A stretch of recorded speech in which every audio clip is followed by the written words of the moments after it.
Infierno dentro del infierno.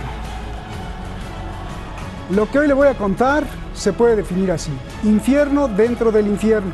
Bombas y misiles cayendo del cielo, niños heridos, gritando. ¿Qué tienen que ver las imágenes que ahí le pusimos al principio de rascacielos, lujo, reyes y príncipes? Pues tiene que ver mucho, porque de ahí es donde sale el dinero para pagar la matanza y la guerra. Pero ahora los diablos que se unieron para atacar el país, ahora se están peleando. Por si fuera poco, el país atacado, además de enfrentar hambruna, sed, guerra, cólera y coronavirus, enfrenta también terribles inundaciones y tormentas. Solo falta que les caiga un meteorito. ¿Dónde es esto? ¿Por qué es el infierno y ahora hay un nuevo infierno dentro de ese infierno? Soy Roberto de la Madrid y desde aquí, desde la zona con más conflictos de guerra en la historia del mundo, detrás de la razón.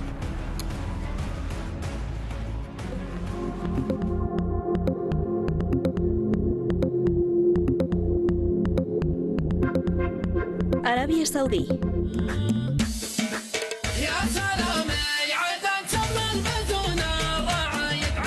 Su forma de gobierno es la monarquía absoluta. El rey es Salman bin Abdulaziz, pero solo simbólicamente. Todos los asuntos del país los ordena el príncipe heredero Mohammed bin Salman.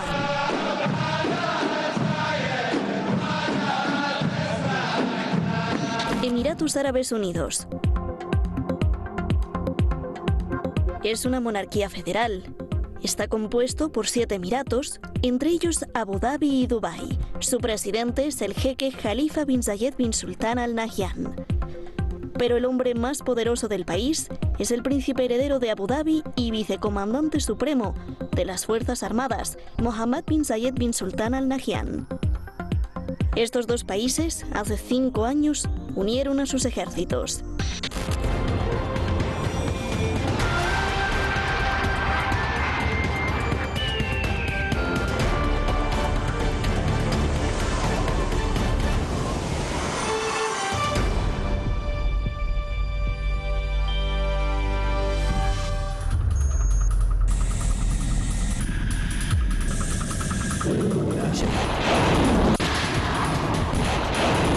Se unieron para atacar Yemen, en especial al movimiento popular Ansarollah. Tras 5 años de guerra en Yemen, los aliados ya se están peleando. Emiratos Árabes Unidos y Arabia Saudí están confrontados. Cada quien quiere su pedazo de pastel.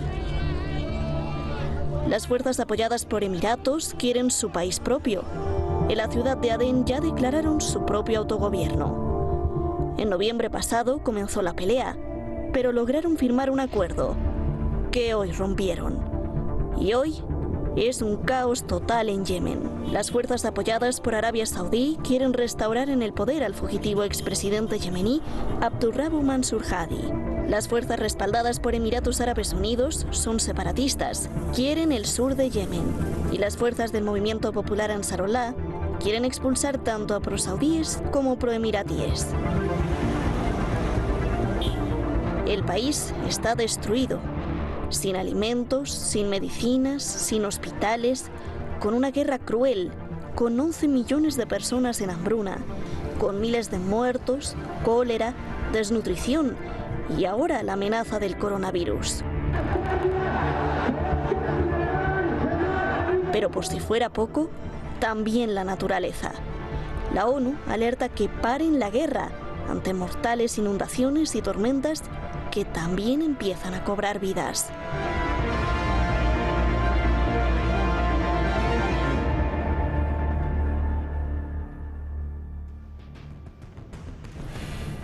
Qué desastre, y también son hermanos, seres humanos los que están allá. Gracias al equipo Detrás de la Razón por este espléndido reportaje. Gracias también a usted, como siempre, por estar siempre apoyándonos, estando pues ahí a la vanguardia, al pie del cañón, con sus críticas, comentarios y toda la ola de cientos de miles de felicitaciones. Muchas gracias. Vamos directamente con nuestros invitados. Está con nosotros esta noche, tengo el honor de presentar al investigador y maestro Francisco Javier Martínez López, analista internacional allá en Madrid. Muchísimas gracias, siempre experto en las finanzas, cómo se mueve el dinero para crear pobreza, guerras y más ricos, desde luego. Pablo Jofré Leal, siempre aguerrido, siempre el gladiador defendiendo a los oprimidos. Y perdón por presentarlos así, pero es que así siempre han actuado y por eso hay que reconocérselos. Gracias. Francisco, comienzo contigo. Francisco, ¿cómo es posible que ahora todos los demonios se peleen? Explícame. Arabia Saudí y Emiratos Árabes Unidos, similares por el derroche de dinero, por el lujo, por los rascacielos, por los coches, por los príncipes, se unieron para atacar Yemen y ahora pues están peleando entre sí. ¿Qué pasó? Buenas tardes, Roberto, buenas tardes, Pablo, buenas tardes, audiencia. Lo que ha pasado es un conjunto de cosas que voy a resumir brevemente. Es decir, primero, la derrota de la coalición. Pensaban que atacar de la manera más genocida a un pueblo iba a doblegar a un pueblo. Eso depende de la voluntad y de la resistencia del pueblo y de las fuerzas que comanden, como en este caso Ansarrollah, que no han podido con ellos. Si a eso le unimos que ya hubo una primera hubo una retirada de tropas de Emiratos Árabes en julio del 2019. Ese acuerdo que habéis mencionado de noviembre en Riad nació muerto ya. Las razones, pues bueno, porque ha habido, repito, este desastre de estas derrotas de la coalición. Hay intereses contrapuestos entre Emiratos Árabes y Arabia Saudí. Los intereses que yo veo de Emiratos Árabes, veo por una parte derrotar y quiere sacar como sea a la congregación yemení para la reforma llamada Al-Islah, que es un movimiento terrorista sunita tafkirí, declarado así por parte de Emiratos Árabes, y está en esa coalición que en un primer momento apoyaba Emiratos Árabes. También está el deseo de que una parte del país, en este caso el sur, siempre hubo dos países de todas maneras, Yemen del Sur, a través de ese consejo llamado de transición del sur, Southern Transitional Council, pues que lógicamente tome rienda suelta y que el norte sea independiente con las fuerzas de Ansarrollah hutíes. Y por si fuera poco, también hay un interés mutuo y en tanto en cuanto el puerto de Adén o de Adén no quiere que se convierta en un puerto rival a los puertos que están en el Golfo. Y para terminar diría, la jugada hecha de acercamiento entre Irán y Emiratos Árabes ha ido increciendo. Estoy pensando cómo en julio una delegación fue a Irán a discutir cuestiones de seguridad marítima. En octubre del 2019 el asesor de seguridad nacional de Emiratos Árabes, Tanun bin Zayed, viajó de incógnita a Teherán.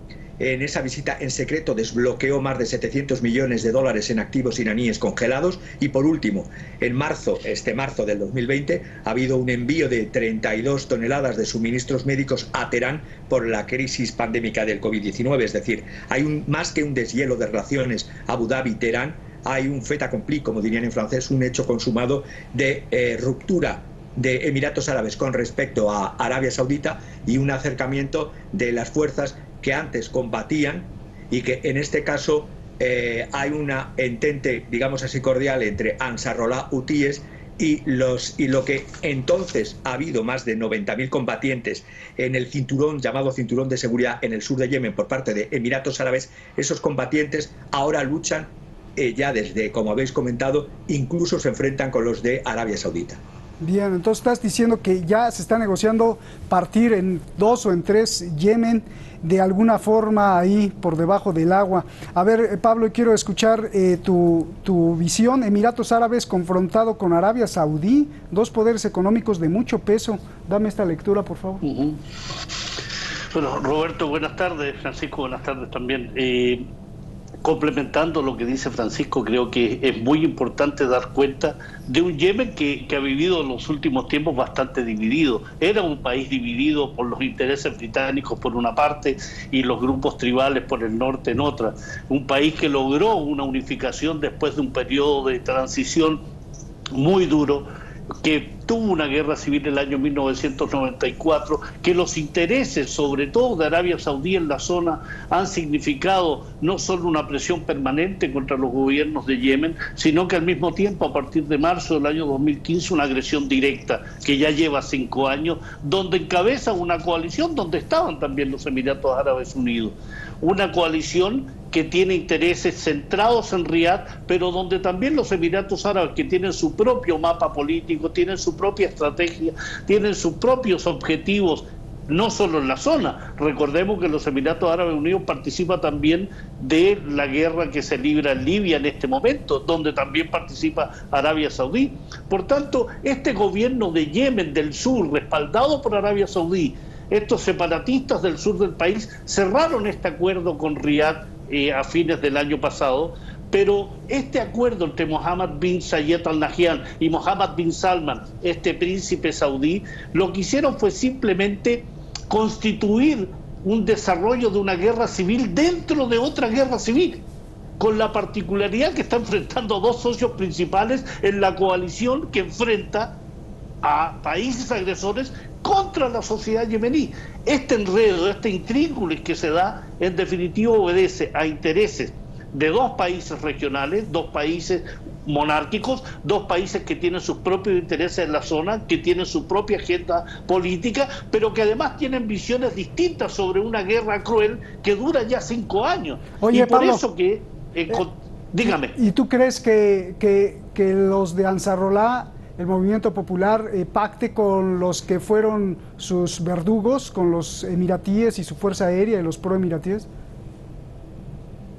Mira, resulta sintomático, no te quiero contestar un sí o un no de inmediato, Roberto, porque indudablemente las estrategias de guerra, los avances, las negociaciones y finalmente los acuerdos pueden despertar y encontrarnos con sorpresa. Lo claro es que el enemigo, Abed Rabo Mansur Hadi, es enemigo en la actualidad también de Emiratos Árabes Unidos, y ese puede ser un punto de unión con Ansarolá respecto a qué hacer con un personaje que quieren que vuelva Adén, que quieren que retome una presidencia, pero que genera suspicacia y que genera resquemores en Emiratos Árabes Unidos. Lo importante en todo esto, más allá de los acuerdos y las estrategias que lleve a cabo Ansarolá, lo que se precisa es la salida de las tropas extranjeras, y en ese plano, recordemos que Emiratos Árabes Unidos ya sacó sus tropas de Adén, y en ese plano es positivo que uno de los componentes de una coalición que ha llevado al desastre a Yemen salga de ese teatro de operaciones. El otro que tiene que salir, e indudablemente lo va a tener que hacer más temprano que tarde,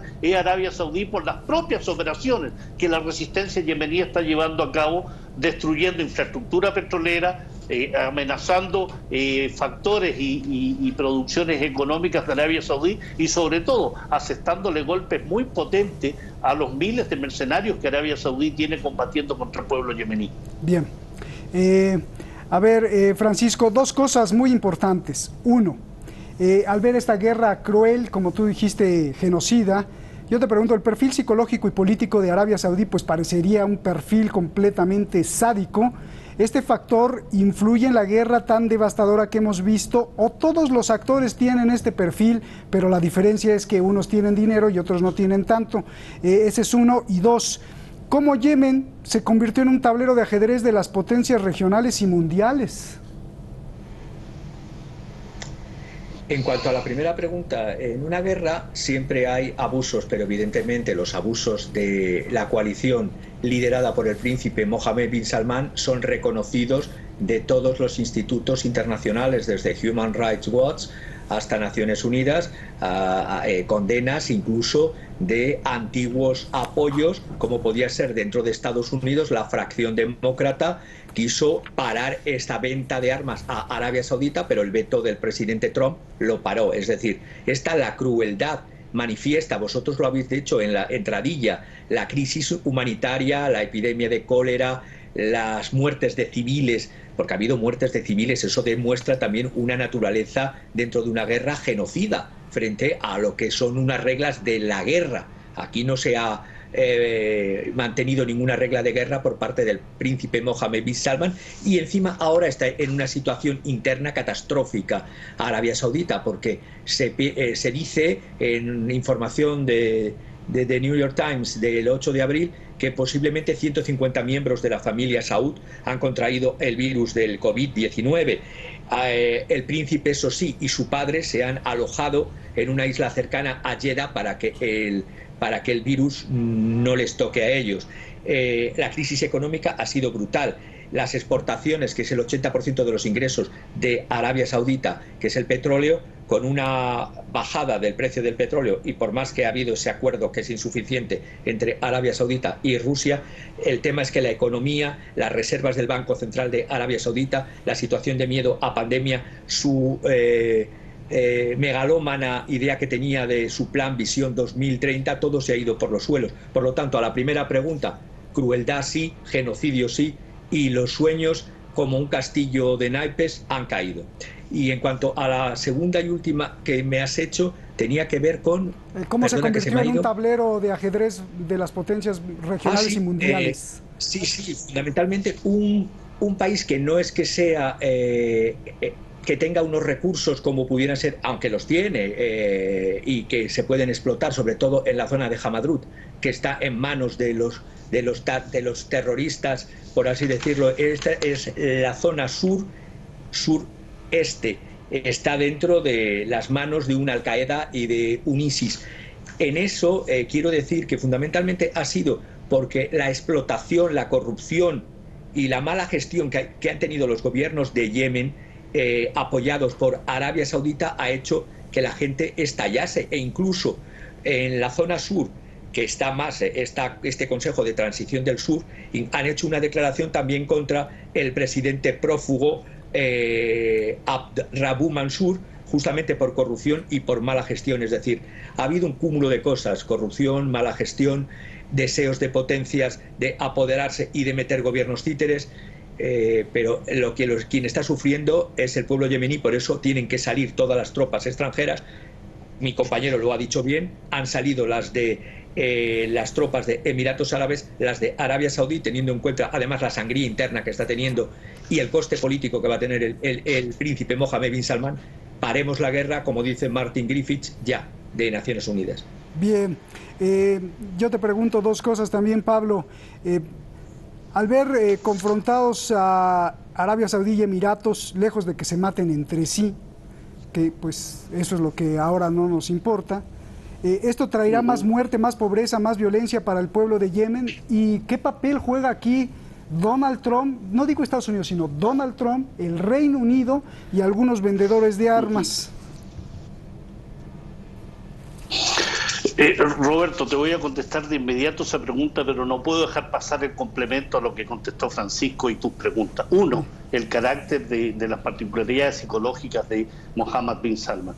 Resulta sintomático que ese personaje, acusado del crimen de Jamal Khashoggi, acusado de comenzar la agresión contra Yemen, esté más preocupado de la compra de un equipo de fútbol inglés como es el Newcastle por $1.000 millones, mostrándose ante el mundo con su empresa de relaciones públicas, en lugar de terminar esta guerra de agresión contra Yemen. Y en segundo lugar, factores geopolíticos importantísimos: los recursos del subsuelo, petróleo y gas en enormes cantidades que han sido descubiertos en Yemen. Más aún, todo lo que significa el estrecho de Bab el-Mandeb hacia el Mar Rojo y posteriormente el canal de Suez, y la salida de los cientos de petroleros que habitualmente, supertanques que pasan por ese sector, donde Yemen tiene una importancia fundamental. Dicho eso, participación de los países de Trump y de países como Gran Bretaña, España, Francia, Alemania en la venta de armas a Arabia Saudí y a las monarquías ribereñas del Golfo Pérsico representan un negocio multimillonario. Y para esa industria que combina lo político y lo militar, indudablemente que se maten emiratíes y saudíes y al mismo tiempo infrinjan esta agresión contra Yemen, multiplica las ganancias de esa industria. Arabia Saudí representa el 14% de todas las compras anuales de armas en el mundo, donde los 4 países que te mencioné representan el 45% de todas las ventas en la zona. Por tanto, vemos con interés cómo estas potencias no quieren que termine la guerra, no les conviene que termine la guerra, y más aún, se han negado terminantemente a promover una política de sanción contra Arabia Saudí para terminar con el bloqueo naval, aéreo y terrestre, que desde el mismo año 2015 se mantiene contra Yemen, sometiéndolo no solo a un incremento de la pandemia del COVID-19, sino también el cólera que ha mermado a una población. Y en ese plano, indudablemente, hay una correlación. hay una muestra y una unión de factores geopolíticos, de factores económicos, de factores militares, donde Donald Trump, amigo personal de Mohammed bin Salman, amigo personal de la monarquía saudí, le interesa. Recordemos que en la primera gira que hizo fuera de Estados Unidos, el país que visitó fue Arabia Saudí, posteriormente Israel. 110.000 millones de dólares de venta de inmediato, cash. Posteriormente 50.000 millones con las monarquías ribereñas del Golfo Pérsico, cash. Estamos hablando de una industria multimillonaria donde que mueran 100.000 yemeníes, entre ellos 15.000 civiles, que haya 400.000 heridos, que haya epidemia, que haya destrucción de infraestructura básica de Yemen, importa verdaderamente poco cuando la industria, cuando el complejo militar industrial de Francia, de Gran Bretaña, de España, de Estados Unidos, están viendo con ojos, le pasan euros y dólares por los ojos, no le pasan el respeto a los derechos humanos. Parece de risa, mi querido Pablo, pero es muy trágico. Disculpa que me reí, pero es que es así, ¿no? Le pasan así como el pato. ¿Te acuerdas del pato Donald que le pasaban los... Como el pato rico, ¿no? Sí, el pato rico. Bien. Ya nos vamos, Francisco. Nos vamos, Francisco. A ver, la réplica que tenías que hacer y te hago la última pregunta. Una réplica muy rápida. Por desgracia, según datos del Instituto Internacional de Investigación de la Paz de Estocolmo, llamado SIPRI, se puede consultar, en el 2019 los países han gastado en el mundo 2 billones de dólares en armas. Es decir, no tienen recursos para el COVID-19 ahora, y os puedo mencionar, por supuesto, Estados Unidos en primer lugar con 732.000 millones, un incremento del 5,3%, China con 261.000 millones, incremento 5,1%, India con incrementos también, Rusia con un 6,8%, 71.000 millones, Arabia Saudita 25.000 millones. Es decir, la venta, la producción de armas, el gasto de armas en relación a los presupuestos de estos estados y de los estados menores es escandaloso. Y estos son datos. Pero ¿cómo dices eso? ¿Cómo te atreves a decir eso si Vladimir Putin y Donald Trump, los dos dijeron que no había para mascarillas? No hay para mascarillas, pero sí hay para armas. Eso en cuanto a datos, repito, Instituto Internacional de Investigación de la Paz de Estocolmo, SIPRI. Dios santo. Bueno, pues ya nos vamos, mi querido Francisco. Yo lo que te quería preguntar es, ya se lo pregunté a Pablo y ahora te lo pregunto a ti, ¿se está preparando entonces la división de Yemen? Hoy Irán sentenció que la única forma de la paz es contemplar la unidad territorial. Dime. Una cosa es el deseo de la unidad territorial y otro es el agotamiento de las fuerzas que están causando aflicción. Yo terminaría con una frase de un místico chiita y filósofo sufí, Haidar Amuli: todas las bocas no saben saborear la aflicción. ¿Qué quiero decir con esto?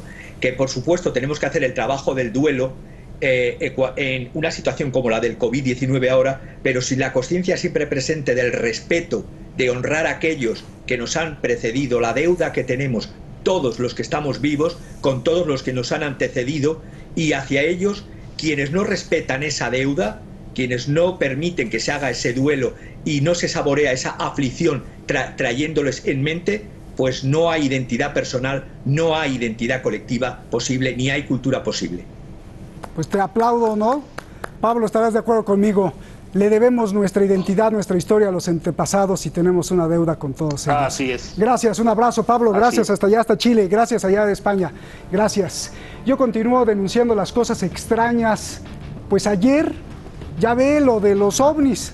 Hoy, hace unas horas, Rusia amenazó con atacar con todo su poder nuclear a Estados Unidos si Estados Unidos monta en sus submarinos armas nucleares pequeñitas, o como se les conoce, de bajo rendimiento, y con ellas atacar a un objetivo pequeño ruso. Con solo ese mínimo ataque, Rusia descargaría todo su poderío atómico contra los Estados Unidos.